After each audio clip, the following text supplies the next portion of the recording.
All right. So, ladies and gentlemen, we're here at the Valley Soul Studio, located on South Valley View Boulevard. Man, I got the wonderful opportunity to meet this gentleman in front of me.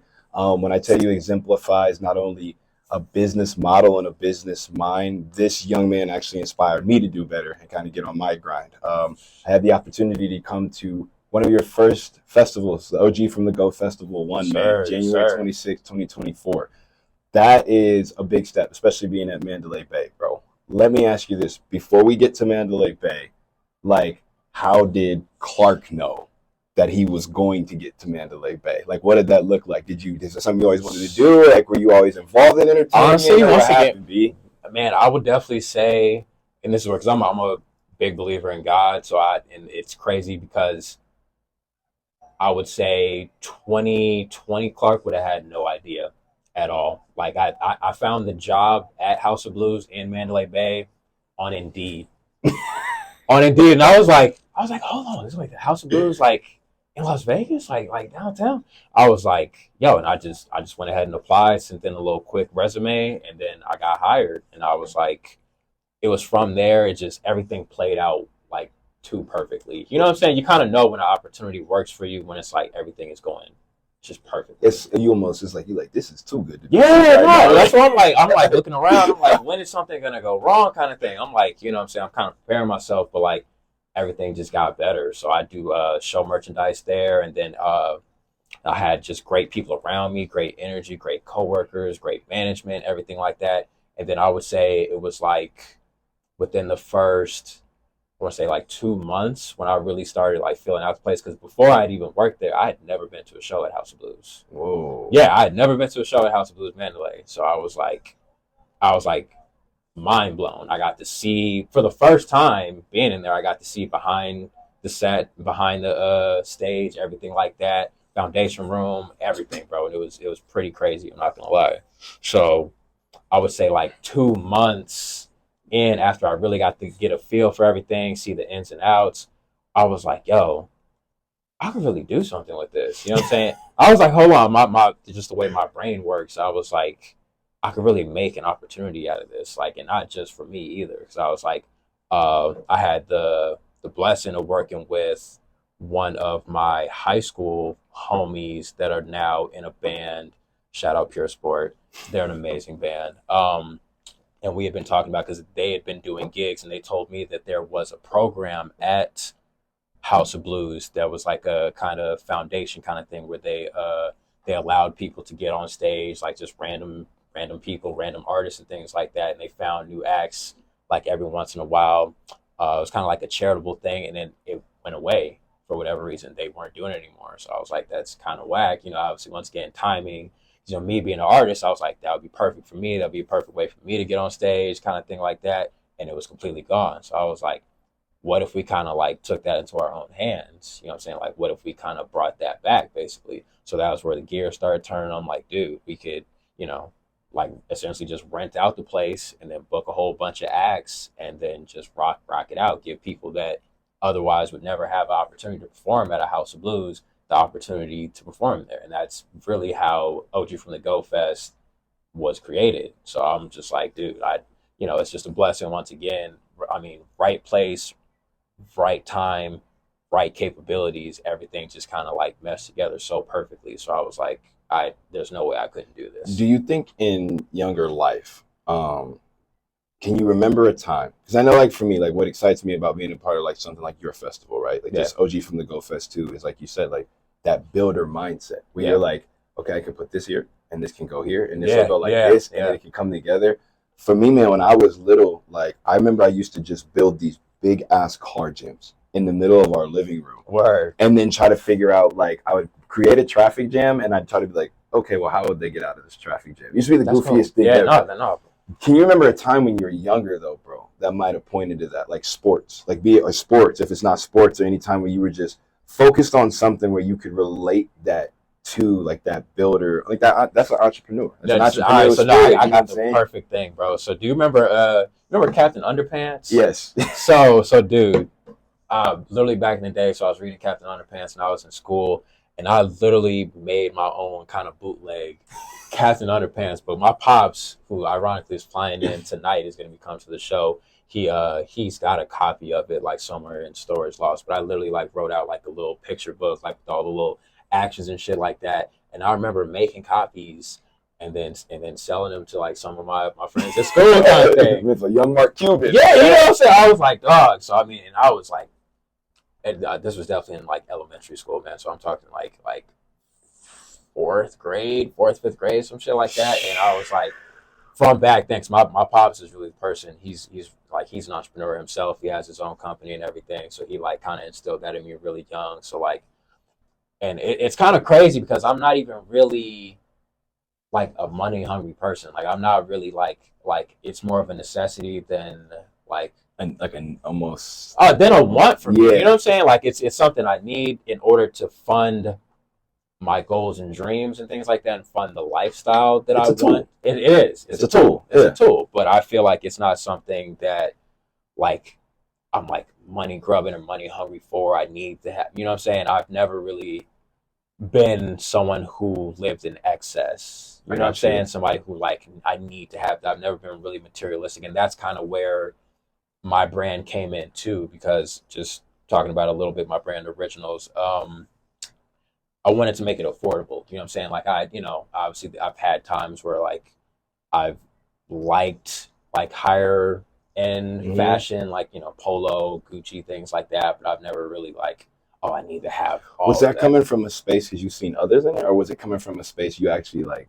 gravitated coming towards what from a they were space doing? I've seen other people in, because to just get into my background, I grew up in Chicago. Okay. So obviously literally What part? South Side, So- 62nd Kenwood. Okay. So like little by Hyde Park thing by I only asked, like, my sister did not live there. She lived in like the north end. She used to own an ice cream shop out there. I believe Word. she was either owner or partner at a place called George's Ice Cream. Yeah. And it was in the city in Chicago, but it was on the north end of the city in Chicago. That's a lot better part of Chicago. Yeah. Not gonna lie, that's a lot better part. So yeah. When did you come out here? Man, it's hard to believe now. Like 12 years ago. Okay. Yeah. So Okay. at this point in my life, I've spent just about half my life in Chicago and half my life in Vegas. That's wild. Yeah, I know, it's kind of sad to say because Bro, that's two different types. it is, bro. It's completely. But so back to being in Chicago, obviously, unfortunately, I feel like it's a testament to like just our people and the materialism of our people in general, just like liking and having a knack for nicer things. Like obviously, like even back then, niggas was only wearing fucking Jordans and Polo. And you better not step around in No, Beverly don't Hills step on Polo. the J's. Don't step on the J's. Do not come in no Team J's. No, like, none of that fake shit. No, not at all, bro. You would get talked about and flamed on every day at school. So that's kind of where, once again, you're a product of your environment. So I see everybody else having it. I feel like I've always kind of been a popular loner, even back like when I was in elementary school. Like I was well known, but still kind of like on the outside. Kept to yourself. Yeah, you know what I'm saying? I never really tried hard to fit in, but I still like, I definitely like fashion has been something that I have always wanted to, because it's a form of expression. So even if I wasn't the most vocal at the time, like trying to, keep myself in conversations, I was always like still at least trying to have at least somewhat something nice on, something, you know what I'm saying? So I was really big into Jordans more than anything else, ironically enough. So like J's, things like that. So that was where I first got into like fashion and things. But like the older I got, ironically enough, like on some J. Cole shit, the more kind of just basic my style became. Yeah, you know what I'm saying? I'm like, I don't really need to, you know what I'm saying? Especially the more of an individual I became, the even more so I realized the power of being an individual and like, you know what I'm saying? And I can be satisfied with being well known, but not having to like fit in even with my style. And then when it came to originals, so that became a derivative of my of just my music career. So obviously me as an artist, I'm OG from the go. So around the pandemic, so 2020, when everybody's sitting on their ass at home and shit, I'm like, I got all these ideas. I had originals as an idea for maybe like a year or two before then, and I was like, now is probably the time I should really make something of it. So OG from the go, and then OG from the go's originals from the go. Yeah, I got kind of thing. So I was like, I was, obviously thinking, what does that look like? What does it cost? You know what I'm saying? We were just having a conversation about simplicity. So, I Hmm. wanted to keep it simple. And my biggest thing is I wanted to keep it affordable. So, like, my goal for it is to honestly kind of be like damn near like an Old Navy I feel of, you. you know what I'm saying? Because I hate like Tyler the Creator's talked about like being like put in a box with like music and things like that. And I feel like I'm trying to avoid that fashion wise because obviously anybody sees it like, oh, it's a streetwear brand. It's like this, it's like that. I'm like, I like to classify it as like a lifestyle brand Brand. because people will see like if anybody's seen the website, like there's a lot more than just clothes. Like I have like appliances and shit like that. Like literally, I was just going crazy with and just being able to like anything I could put my logo on. It was going on I was there. doing it, man. Like charging pads, like I got wireless headphones and shit like that. I'm like, I want to be like a household name. Like you can have your whole house covered in originals while you're wearing originals, kind of thing. You know what I'm saying? I don't, and that's kind of the challenge of keeping it separate from me as an artist, because obviously a lot of people will tie it to that. But I wanted to get to a point where it's its own entity, to the point where people can know originals and not know who OG from the Go or Clark is at all. You know what I'm saying? They're just like familiar with the brand. So it's funny you say that because remember before we was on camera, I was talking to you about Narcos, right? Yeah. So look, here's the thing. I gotta watch it now. Everybody's talking about it. I want to say, man, it's the Mexico version. I think it's season 2, and Okay. I don't want to get the gentleman's name wrong, but I tell people to watch that not because it's like cool, but because if those men that led those cartels, Yeah. like ran businesses, bro, they would. I promise you, they would blow Amazon out the water. So the way you were explaining that, Yeah. like people knowing originals, this guy, like I said, I think it's season 2 of the Mexico one. He's running this entire empire, and his whole empire doesn't even know what he looks like. It's him. No one knows what he bro. looks like, bro. Like the people who are dropping the stuff off don't know what it looks like. Like they don't know who's making it. Like just it was complete anonymity. I think it's what it's called. Yeah, like through the entire process, which again, obviously, yours is a much greater purpose, a much better reason. You know what I'm saying? But I think there's something to be said about being able to go, I want to provide things for people. I could care less if you knew who I was. Right. You Yeah. know what I'm saying? Which is a lot tougher nowadays because obviously, clout is probably the most addictive drug in the world. You know what I'm saying? So like there's not It's hard, bro. No, for real. There's The no video of you start to roll up a little bit, you're like, okay. You're like, all right, I got it. I made it. I need to. And it's unfortunate because it's a drug that society itself kind of is fueling. You know what I'm saying? Like It's never been, I don't think it's really ever been seen like this before. no, though. definitely not, bro. Because it's never been so easy. It's never been so easy and so accessible to the masses everywhere. Like, you know what I'm saying? We could definitely get into like a conversation about like TikTok and everything about how it's getting better. Like, I think TikTok is like the best and worst thing to ever happen to society. I think, man, I think social media, I'm with you. I think it's the best thing that ever happened. Yeah. I think that just like anything else, it's like being in school when you're in elementary school. Like there's a few bad kids that got the whole field trip canceled. Yeah. That's all it took. That's all it took. So bro, but think about how many things it's brought to light though. In a sense, knowing a brand, you know what I'm saying, like yours, originals, right? There might be some, imagine now you're scrolling through and you just happen to hit that paid partnership and there is a young you that's okay, cool, bet. Like I can get these. I mean, I'm going to take I wouldn't say really take a chance, but also like, I'm going to actually try this out. Like this is like a good product. There's reviews on it. So I can see it from that side. And then I also see it from the side of the person creating it. Yeah. Like, because I know, which I want to parlay into this for you. Having the success of the first festival like that, what does that do for you when you see the response? Like, because then now you're in the shoes of the person, like getting that gratification, bro. Honestly, dude, it's because I honestly let it be known I struggle with like mental health issues and whatnot. You know what I'm saying? My own personal insecurities, and it's very interesting being introspective and like knowing what I go through, and then also trying to gauge like how my image is and how I seem to people on the outside. I feel like I seem a lot more put together from the outside than I really am on the inside. So really, it just even to this day, like I now have so many people that are interested in performing. Like I literally cannot keep up to the, you know what I'm saying? I literally can't keep up. I'm getting a lot of praise and whatnot, but like what it did for me personally was a lot more personal things. Like it was like, dude, like I can literally remember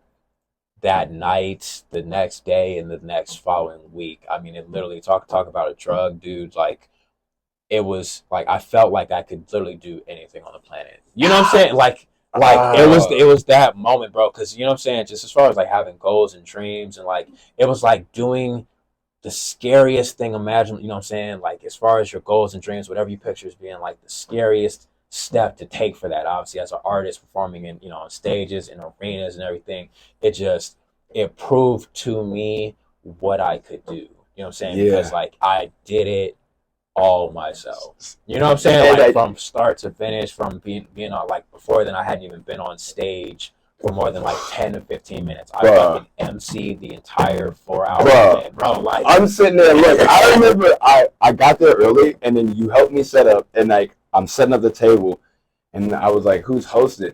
And I don't even remember you. I was like, oh shit, okay, cool, bet.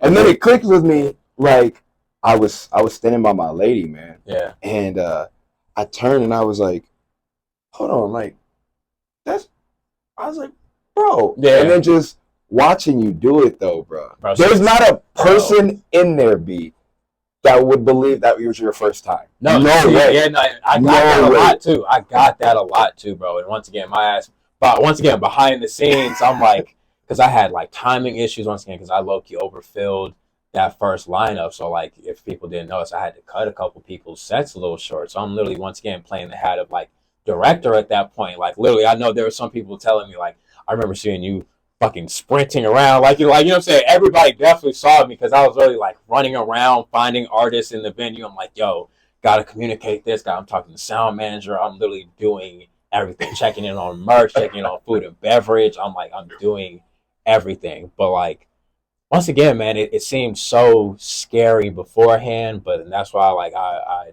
love being able to come on platforms like this, and that's why I want to have a platform of my own to like be an example for people to like cliche or not, just really go for it. And that, you know what I mean? So the birth of OG from the Go Festival, okay. Mm-hmm.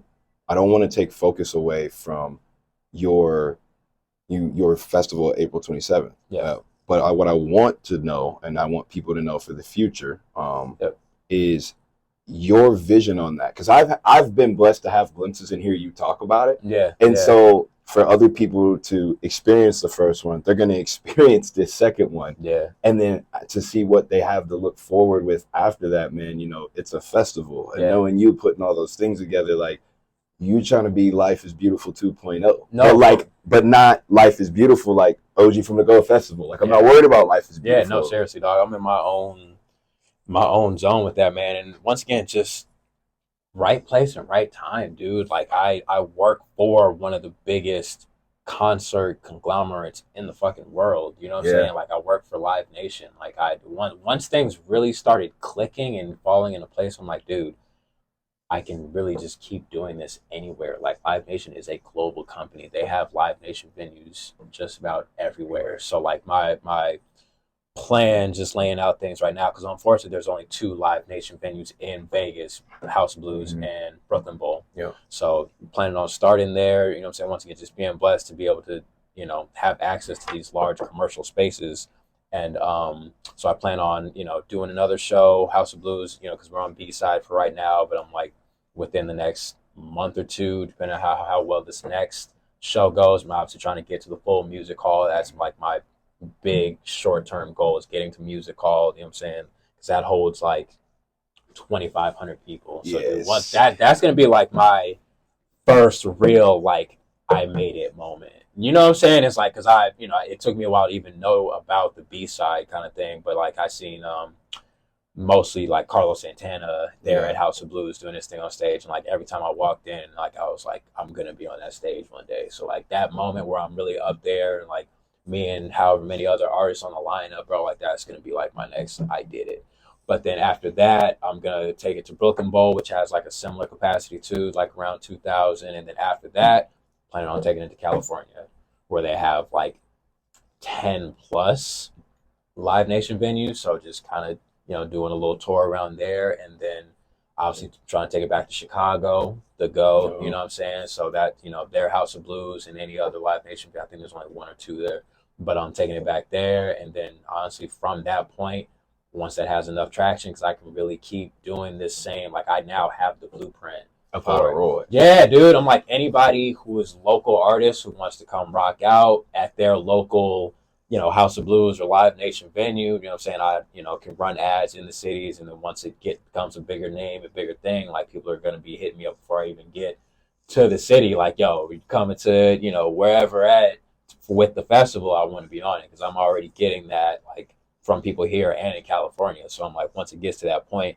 I can really just keep doing it, and then to a global scale. My only thing is how, I don't know, because I also see it, because Tyler the Creator does this like Camp Flog Gnaw. Mhm. That's kind of like when I really started putting it together, how I saw it as like trying to balance, not just being an organizer of it, like a Rolling Loud or Life is Beautiful, but, doing it and still being the artist of myself. So once again, how long and how far do I go before I have to start, passing on some of the hats to where, I can focus on myself singularly as an artist. Because obviously right now I'm putting on for myself and all local talent. But like once I start getting bigger as an individual, you know what I'm saying, how much and how often. Because as of right now, I'm planning on doing it like every month if I can. So, you know what I'm saying, I don't know if the frequently just becomes a little bit less, so that I can have the time to focus on my own artistry and still be able to do it. And then it becomes more so of like an annual thing, like a Camp Flog Gnaw, and just on a larger scale. Mm-hmm. But I'm still like trying to figure that out, basically. Bro, so it's like, I think it's your sweet spot and what you're able to do. Like, I'll be honest with you. It balances everything. By myself, no way I can throw a show like you can. Not by myself. Because like I know my lane and my role, which is why I was like, I need a team. Yeah. Like, because no, there's strength in that, man. It is, but bro, like you being able to be like you just met Adrian today. Yeah. And so we were checking out paint before we came here. And so we're getting this whole like little canvas wall thing, right? And I'm sitting there and I'm like, okay, so it's not that I don't know what's going on. Like from a business sense, I can say, all right, like this is this much, this is the budget for this. Yeah. But when I'm looking at an artist like that is a hand painter, I'm like, I can't really tell him like if he needs these equipment and these supplies, like I gotta get them. But like, there's certain things like I met a lights guy, and the lights guy that I met, I was like, and I don't know why it didn't dawn on me though, man. I was like, why didn't I never think that I needed a lights guy at a show? Yeah, like what is going on? So, but you being on that end and already having that, that's why I'm like, when you do expand out. So the way it was brought up to me is it's actually more of an anxiety thing than what you think it is, because you're building this thing and you're holding this. You're like, this is my baby. Yeah, no, seriously. So like, then you got to find that one person who's like, I'm gonna let you watch my baby on right. No, who can you really trust with it at that point, man? Because unfortunately, it's so shitty, bro. Because like, you have to definitely get to the point to where you can say, lessons not losses. I'm not there. I'm gonna be real. I'm not there at all. But like I experience them, and I can hear half of me like, see, I knew that. Yeah, I knew it, and then the other half is like, man, this is crap though. Like, why do I gotta feel like this through it? But see, that's a good thing too about what you got going on too, Clark, is because you have such a support, and I won't just say just this community. Like that's where yours. I feel like I know you're aiming for Camp Flog Gnaw, but I'm kind of really big in individuality. So I feel like I don't want to say so you can be like Camp Flog Gnaw. So the whole like originals thing, the OG from the Go Festival can have its own community. Like looking at that lineup, I'm like, oh, okay, I remember you got Amy Jamie back. And I was like, okay, so he got her on the first one. Yeah. He got her on the second one. And then like there's also like Rob did the first one too, didn't he? Yep. Shout out Rob Hayes. Yeah. So like, when you see somebody come back to that, the way I'm looking at that is like, okay, like they're trusting Clark with their art. Yeah. Like they've already had a good experience with that before. So it's like, you keep seeing that.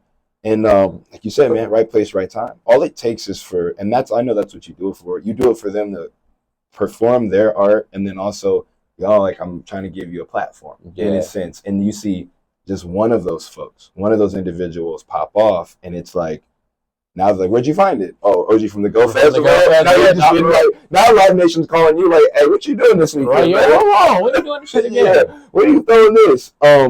So second show, man, is essentially less than 72 hours. I know, man. That's like taking. You was talking about this literally like the week after. Yeah.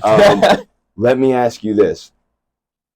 What different challenges have you seen this time? What, more positive things have you seen this time around?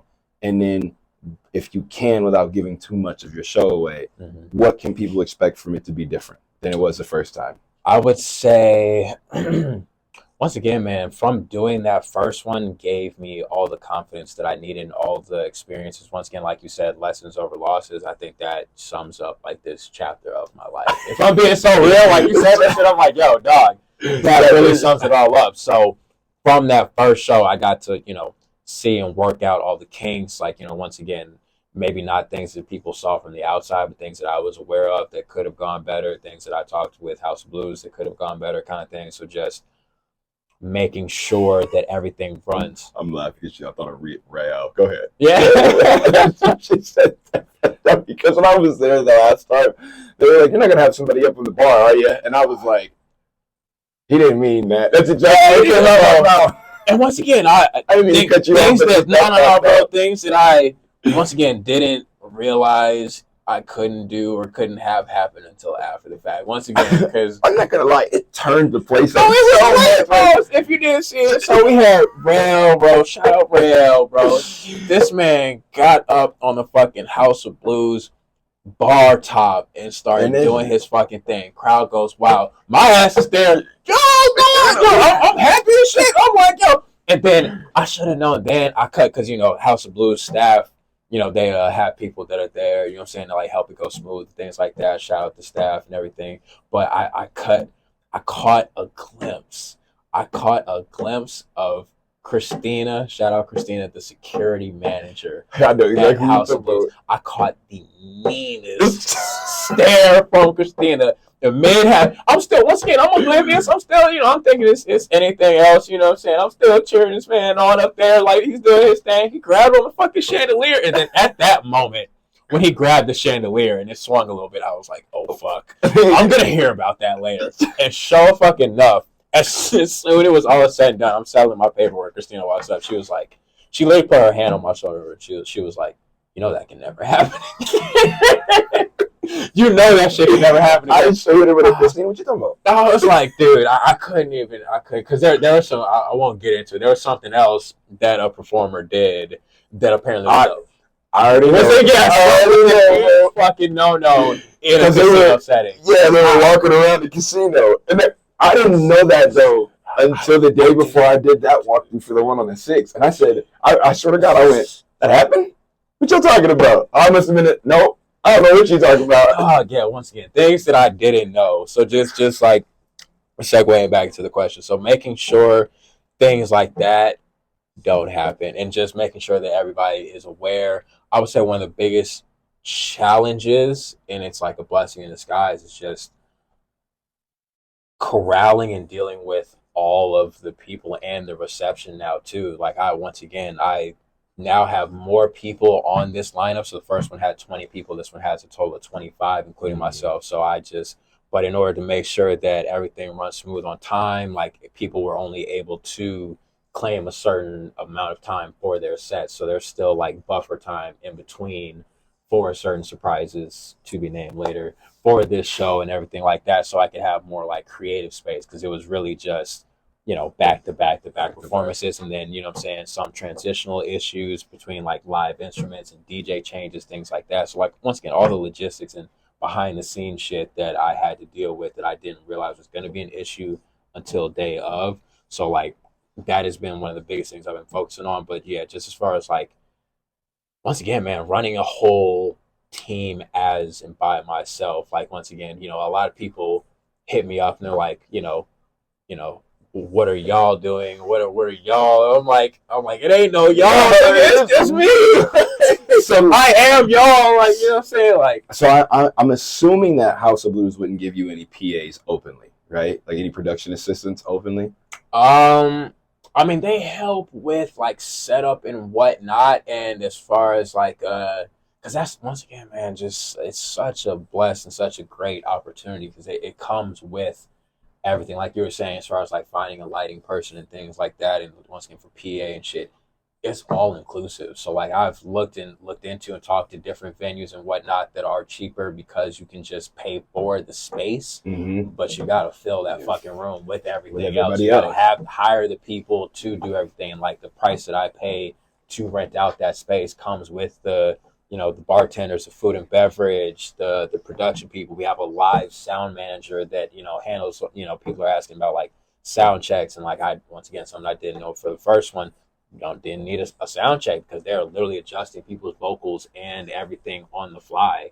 So like we got a sound person, we got lights that came with it, the just everything. So I'm like, that's been such a blessing as far as taking some things off of my shoulder and still being able to have such a commercial space at the same time. So just once again being right place, right time, and right capability. Sometimes it's a lot on my shoulders to carry, but like once again, after that first one, and being able to see that I can really bring this thing to life and do it. And it's just, I'm saying, it's just going to get easier. I would definitely say that the biggest challenge has been all the people that now want to be a part of it, whether on the back end, whether on the performing side. So that's where things get a little tricky because that's what will keep me going for a long time, keep the event going for a long time. Like I as of right now, if I was keeping it to even like still 20 to 25 artists, I have enough people interested to where I can already have a fresh lineup for like the next 3 months of 20 to 25 people. I want to ask you this, okay? Yeah, if it's not giving away too much trade secret. Go for it. How do you pick your lineup? Like, do you have a formula to it, or do you do it off of like, first come first serve? Because if you got enough for 3 months, like that sounds like almost first come first serve. No, mostly, yeah. And that's one thing about me too, man. I'm very transparent. You know what I'm saying? I want people to learn from the things that they think are good about me, the things that they think are bad, and the things that they think could go better. Because that's what I look for when I watch interviews and watch things and watch icons and role models and things like that. So I try to be very transparent. But yeah, no, it's especially with the first one, man. And once again, just believing in God. Like I want to say 90% of the people I didn't even fucking know. Like once again, you know what I'm saying? Like I reached out to the few people I knew. Once again, shout out Robert Hayes because he also works at House of Blues, so he was with it from the jump. You know what I'm saying? So there were only like. Literally, I can't even think. Yeah, there's so few people that I actually knew before the show, and I was just so blessed to once again just be brought all these people by word of mouth. I had people ask, have people, spread the word. I posted about it, and literally, like out of all those 20 people, I want to say like 17 were people that just came to me for it. You know what I'm saying? So like, and just being transparent about it too, because I do. Just to help me because I pay for everything. I charge for set time basically. So it's basically starts at $25 per 5 minutes on stage up to 15 minutes. Gotcha. So whatever people are willing to, and that has weeded out, I would say, some people who are, and I definitely understand. I'm a very understanding person. So a lot of people either aren't used to paying to have to perform, or they are at the point in their career where they are getting paid to perform. Yeah. So that's why I offer different incentives like, hey, look, to the whole group, like depending on how much time you pay for, if you sell a certain amount of tickets, I pay them back. And if they double that amount, I double that money. Gotcha. So once again, just being a businessman, it's all about, like, business is all about mutual benefit. You know what I'm saying? Like, how can this work for both of us to where we're both satisfied? So how, you know what I'm saying? And incentives. I feel like in business, the number one thing, whether it's for customers, whether it's for partners, whether it's for sponsors, anything, incentive. What can you do? Unfortunately, what can you do for me? What do I get out of this? How do you sweeten the pot for me? So like, as far as, and that's, once again, that's what's helped in me being an artist, because I know what myself